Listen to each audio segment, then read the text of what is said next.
Do people look at your life from the outside and think you're really successful?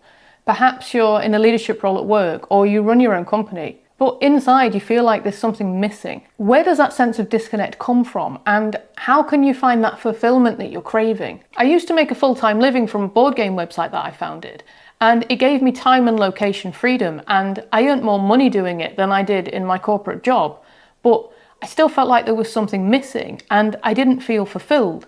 And I felt guilty for feeling that way because I knew that it was successful, and in a lot of people's eyes I'd got everything that they would want, which made me feel even worse. So I tried a lot of different things to get over this and to make myself feel more grateful for what I had and enjoy what I was doing more, but it still wasn't enough. I needed to figure out what was causing this sense of disconnect and why I wasn't feeling fulfilled. I'm going to share with you the 4 things that I found the most helpful during this time so that you can figure out what's causing your sense of unfulfillment and help you define what it is that you really want. The first thing I needed to understand was why this concept of success is so tied up with fulfillment.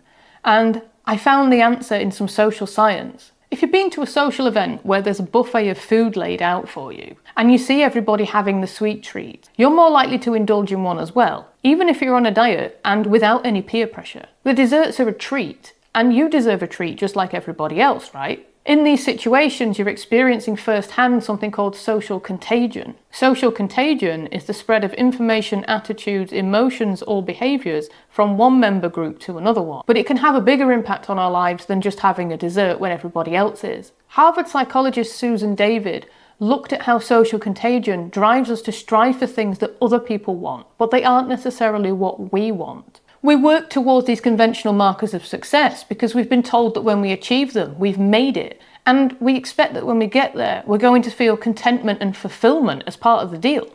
But the problem is, if we don't value a big house, or running a large company, or scaling a business to millions of dollars, then when we achieve these things, we feel a sense of disconnect and restlessness and unfulfillment. We end up living somebody else's dream, not our own. So it's no wonder that success doesn't equal fulfillment. But when you're so used to associating these conventional things with success, how do you break free from that thinking so that you can define what success and fulfillment actually means to you? It seems like it would be an easy question to answer, but when you start to really think about it, you're effectively asking yourself, what gives your life meaning? Which is like saying, what is the meaning of life? And that's something that philosophers have been pondering for thousands of years. So it's not an easy question to answer.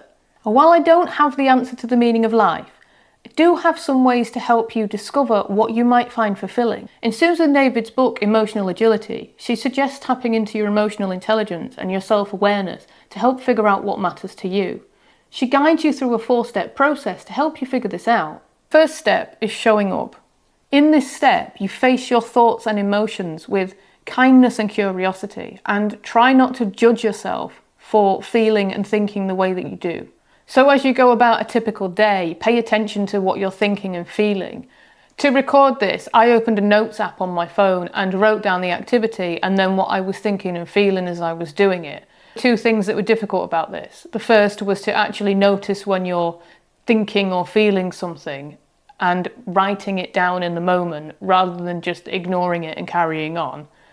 And the second thing that was hard was to not judge myself or think too much into what I was thinking and feeling. Step 2 is to step out. So you're deliberately distancing yourself from the thoughts and feelings that you've written down and then looking at them with like an analytical eye and trying not to get emotionally involved in them. Literally look at them as a set of data where you're trying to spot patterns. 3 is to walk your why. I found step 3 the most difficult because it was asking me to break the conventional thinking of what I thought success was, but then also be creative about redefining that. So I came across some other activities outside the book which helped me define this. One person's idea of success might be remaining child-free and travelling the world in their camper. For someone else, that might mean raising a family and contributing to their local community. I used 4 different activities to help me uncover what my values were. After you've identified them, you're more likely to take action in your life that is in alignment with who you are. The first one is the values affirmation exercise. Search for a list of values, There might be 100 to 200 on the list. Now choose the top 15 to 20 values that really resonate with you. Then narrow it down again to your top 10 and then your top 5. I then listed my top 3. If you find it too abstract, choosing your values from a list, then you could try a different activity from Stephen Covey's book, The 7 Habits of Highly Effective People. Covey suggests that you come up with your personal mission statement. What do you want to do? Who do you want to be? And looking back on your life, what would you want people to say about it? The third activity you can do to identify your values is to look at examples in your own life. Think about the times in your life when you felt proud or satisfied or really content.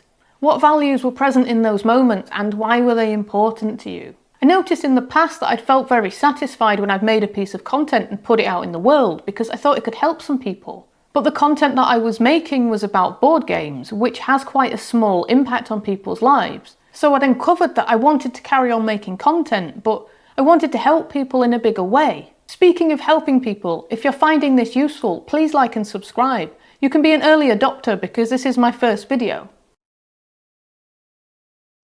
The fourth activity I did to help me uncover my values was to reflect on that question that you can never answer honestly in a job interview, which is, where do you see yourself in 5 years' time? But change the question a little bit. Imagine a future where you continued on the path you're currently on.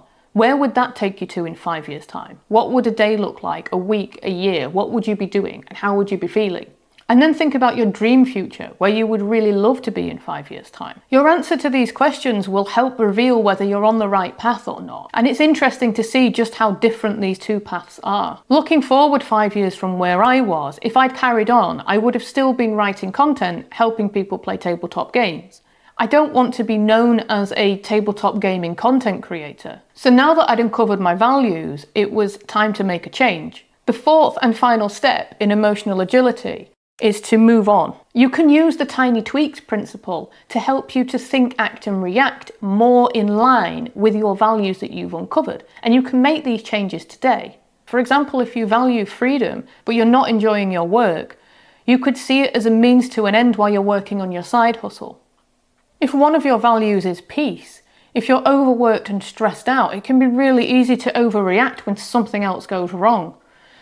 But take a moment to breathe, and then you're acting more in line with your values before you then respond. The tiny tweaks method didn't help me feel that much more fulfilled at work, so I started to look at the nature of the business to see if I could change that to make it work in a way that was more aligned with my values. So I posed some hypothetical questions to myself to see if I did these things, would I feel more fulfilled? So I explored the idea of scaling up a writing team and opening a merch store and developing my own board game, but none of these aligned with the core value of helping people. So the answer was no. But by exploring these ideas, I did realise that I wanted to stay in content creation because I really enjoy it. So now I knew what I didn't want to do, and I had some ideas about what I did want to do, but figuring out exactly what to do was a really hard question. So in my next video, I'm going to share with you some of the ways that I figured that out. Subscribe so that you don't miss it, and thank you for watching. I hope that you found this video helpful.